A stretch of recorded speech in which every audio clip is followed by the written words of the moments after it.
Good evening.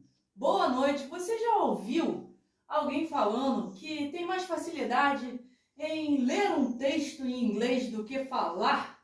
E isso é devido às palavras cognatas ou aos cognates, que são palavras em inglês que se parecem com o português e realmente têm o mesmo significado. Essas são as palavras cognatas, ou as palavras que se parecem na língua inglesa com as da língua portuguesa. E eu botei aqui uns exemplos. E elas ajudam muito quando você dá de frente com essas palavras num concurso, numa prova de vestibular, que bate aquele branco, você fica nervosa.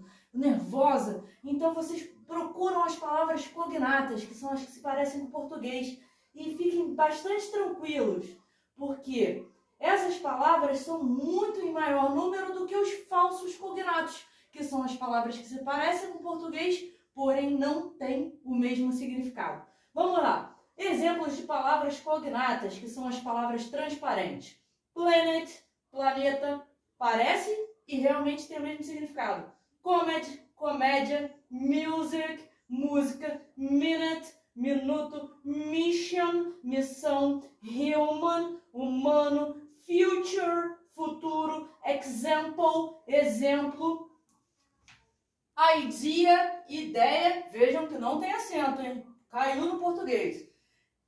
Emotion, emoção. Economy, economia. E eu coloquei aqui alguns exemplos de falsos cognatos, que são as palavras que se parecem com o português, mas não têm o mesmo significado. É bom prestar atenção, mesmo que os cognatos, os cognates, sejam em muito maior número. Isso facilita muito numa prova. Lembrando dessa dica.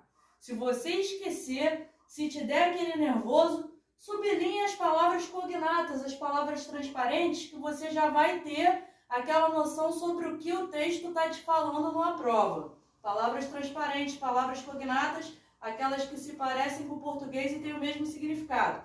Falsos cognatos se parecem com o português, mas não têm o mesmo significado e são em muito menor número do que os cognatos. Exemplos de falsos cognatos. Century. Percebam que parece com a palavra centurião, mas não tem nada a ver. Significa século. Push. Parece com a palavra push, mas não tem nada a ver. Significa empurre. Lunch.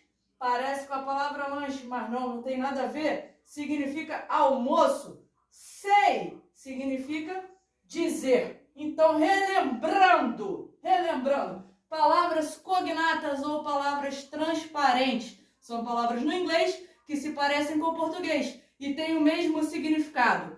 Falsos cognatos, palavras no inglês que se parecem com o português, mas têm um significado totalmente diferente. Alguma dúvida? Entre em contato comigo.